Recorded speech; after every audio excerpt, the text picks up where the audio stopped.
Alright, mega love shout out mga kakabsat. Ito, just in mga kakabsat, kapapasok lang, napakainit na balita mabsat 3 hours ago. Duterte to skip impeachment hearings. Diyos ko Lord, bakit? Just in, Vice President Sara Duterte, lawyers wrote. Gumawa na pala ng sulat to the House of Committee Representative about her non-attendance to the first impeachment hearing on Wednesday, March 25. Her spokesperson, Michael Poe, wow, nakapaw. Kabado yarn. Kabado yarn. Asan na yung pinagyayapang ni Lustay na bloodbath? Diyos ko Lord Rudy. Anong nangyari sa bloodbath mo? Lustay, nakapaw. Anong nangyari? Akala ko ba bloodbath? Gusto mong bardagulan. Anyari sa'yo? Nakapaw. Bakit hindi ka attend? Diyos ko Lord Rudy. O siya, pakinggan natin ito. Si Mark Alfred, Kabsat. Nakapaw, Kabsat Alfred. Pasok. Hello, good morning dito guys. Good evening dyan. Ito, kakagising lang natin. Magkape muna tayo. Okay guys, i-share ko lang ang chismis sa atin ng ng ating puting kabayo, what the heck. Okay, confirmed. Sabi ng ating puting kabayo si Inday Sayad daw, pati yung kanyang mga lawyers yata ay hindi dadalo sa hearing tomorrow sa imbitasyon ng Committee on Justice. Committee. So hindi na nila ito dadaluhan at yung mga, hindi lang yung bukas, pati yung mga darating pang hearing sa Committee on Justice ng Kongreso. So anong implikasyon nito? Di ibig sabihin, gusto nilang madiretso na talaga sa Senado. So, paano ba naman, Kabsat? Wala talaga silang magagawa dyan. Sinasabi nga ng sino yun, yung congressman ng mga DDS, si Ungab. Sigurado na, meron na kaming mga kongresistang hindi pipirma. Pinapalakas din ang loob nila. Pero takot. My goodness. Nako po. Sige, ilabas nyo na mga bank records niyan. Ilabas nyo si Ramil Madriaga nang magkabukingan na. Diyos ko Lord. Sige, tuloy. Ito ay klarong-klaro. So, sa Senado na lang talaga sila aasa. Ang isang kagandahan naman ito, di wag silang dumalo. Anong pake? Yun lang. At least, hindi man sila dumalo ay hindi na nila makokontra itong mga pagsusubpena ng mga dokumento ng tama, mga pagsusubpina sa mga bank records, no? Nalalabas diyan yung mga kaninong saan galing yung mga perong yan. Diyos ko Lord Rudy, wala na. Tapos na, kaya sigurado yan, no? Hindi niya matatanggap yan. Ako po, nagdadasal si Dustay. Sana. Tragis ka po. Tapos ang maliligayang araw niya. Tuloy. Sa AMLAC, document sa ombudsman, yung sa SALN. By the way guys, mukhang may hawak na ang ombudsman na mga itong aside from SALN syempre. Itong sa mga bank accounts, mukhang may hawak na ang ombudsman at mukhang coordination na lang at isusumpuyan na lang ng Congress ang ombudsman para bigyan sila ng kopya. Pero yun ang nabalitaan ko na mismong ombudsman ay may hawak na ng documents galing sa AMLAC laban dito kay Sayad. So tingnan lang natin. So bukas exciting, no? So tingnan natin bukas ang mga ilalabas, no? At kung hindi man bukas madiscuss siguro yung mga dokumento. No, madidiscuss ang documents pero hindi ko sure kung may ilalabas na bukas. Pero by April 8, sigurado na. So, tingnan natin ang mga mangyayari. Basta ang sigurado, aakyat na sa Senado ito. Malalaman natin, mabubulgar ang ibang mga, ang SALN ni Sayad yung mga bangko, kung ito ba ay tatama sa SALN, Di ba niya? At ang mga bank accounts, ang system nito, ang ikinababahala nitong mga may kakapatid na may sayad, mukhang dugsong-dugsong, no? Kone-connecta dahil may mga joint accounts. So, ibig sabihin, pag may joint accounts, madadamay talaga, guys. Mahahalukay talaga. So, hindi lang yung account ni Inday Sayad, kundi pati yung joint account silang magtatay, magkakapatid. Mag-asawa, pati asawa. Damay-damay na, guys. So, eto, kaya si Inday Sayad, tarantang Tinoy na. Umiikot na yung puwet. Aray ko. At hindi maintindihan na ang gagawin. O mga didilis, tulungan nyo na si Sayad ninyo.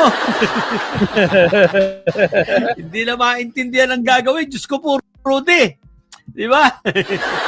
So, yun lang. Hintayin na natin na papasok na muna ako. Trabaho muna tayo. Alright, salamat, Kabsat Alfred Mark Guzman. O sa mga di pa nakakapag-follow dito kay Kabsat, i-follow nyo. Naku, mag-enjoy kayo dito kay Kabsat Alfred. Ito guys, ito na, sagot ni Michael Powa, mga Kabsat. Tingnan natin. Tingnan natin itong sagot ni Michael Powa. Bakit hindi sila attend ng hearing bukas? VP Sara Duterte hindi dadalo sa impeachment case hearing bukas ng House Justice Committee laban sa kanila. Okay, pakinggan natin. Ay, basahin natin. No? Hindi dadalo si Vice President Sara Duterte sa impeachment case hearing sa House Committee laban sa kanya bukas, March 25, 2026. Ayon sa tagapagsalita ng bise na si Michael Powa, sumulat na sila sa House of Representatives upang formal na ipaalam ang hindi pagdalo ni VP Sara sa pagdinig bukas. Una rito ay sinasabi ng Batangas 2nd District Luis House Justice Committee Chairman Jervy Luistro na patuloy na magiging bukas ang pintuan sa komite para sa Vice Presidente at sa buong durasyon ng pandinig ay paulit-ulit nila itong iimbitahan. Ayon sa mababatas, ang imbitasyon na ipinapaabot sa committee ay hindi na maikokonsidera na procedural lamang kundi upang bigyan ng pagkakataon itong si Vice President Sara Duterte na ihayag ang kanyang panig laban sa seryosong akusasyon. Giit ni Luistro, mataas ang public expectations na magkakaroon ng kasagutan ang mga isyong ipinupukol sa Vice President Sara. Kaya naman mahalagang oportunidad sa sagutin niya ng personal ang mga reklamo ng nakapaloob sa dalawang impeachment complaint laban dito. Itinakda ang House Committee sa March 25 bukas. Sigurado pag play natin to, pag kinat natin to, ngayon na ang pagtukoy kung may probable cause upang ituloy ang paglilitis ng impeachment case. Ang proseso ay tulad sa mini trial dahil ilalatag na mga ebidensya na magkabilang panig. Ngunit nilinaw ng committee na hindi ito determina ang guilt ay nasa kamay pa rin ng Senado na tatayong bilang impeachment trial court. So yan guys, yan po yung update mga kakabsat, no? Kaya Diyos ko Lord Rudy, kinakabahan na yung kampo nila. Alak ng kamote, my goodness mga kabsat. Talagang kabado na sila. Alright, it's already 11:02 mga kabsat. At nag-play na yung ating premiere. Ililipat ko kayo bago tayo mag-end. Sana supportan nyo si Maestro sa premiere na to mga kabsat. Ano bang yung premiere ni Maestro ngayon? 11 p.m. Ito. Anong title niyan? Makakalusot ba si... Ay! Paborito ni Konto, ni Sir Tony. Si Joel Villanueva. Makakalusot ba itong si Joel Villanueva tulad nila Marcoleta at ni Cheese Escudero dito sa Comelec? Ito, tingnan natin. Meron ng 8 na nanonood. Sa mga hindi pa po lumilipat, palilipatin ko kayo dito mga absat. Kahit like lang, okay na ako mga absat. Bago kayo matulog, mag-like naman kayo at mag-comment na rin. Maraming salamat mga absat. Again, thank you very much. Shoutout sa mga kasama natin. Ito po yung link. Lipat po tayo sa link. Lipat po tayo sa link. Yan. Yan, palilipatin ko na. Ngayon na guys, lipat na po. Shoutout sa ating mga naiwan po na nandyan, Mabs, to.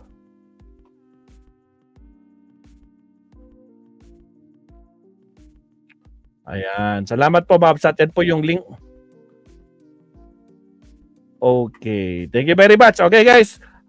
Shoutout sa mga kasama natin ito. Sir Tony, Rani Canese, Chayos, si Kwanto, si Mac Kwanto. Tapos, sino pa ba? Dayomi Chin, Elican, Jameson, Zuanzon, Nilda Arceo, mukhang wala si Sir Leonardo Ansag, Roger Romero, sino pa ba? At saka sa lahat po naman nandito mula pa kanina, maraming salamat mga kabsat. Sa mga di ko nabate, shoutout sa inyo. Lipat po tayo sa ating premiere. Now, nalipat na po mga kabsat. Maraming salamat mga kabsat. Teka lang. Ilipat ko nga dito sa kwan. So, okay na tayo dito. Wait, lipat tayo. Lipat po. Lipat tayo. Nasa live kasi tayo eh. Pero nagpe-play na guys ha. Nagpe-play na yung premiere. Palipatin ko lang kayo dito.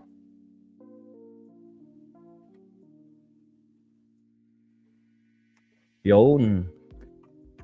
Okay, lipat na po mga absat. Again, thank you very much. Hanggang sa muli. Kita-kits tayo sa ating next live stream mga absat. Salamat po, maestro po.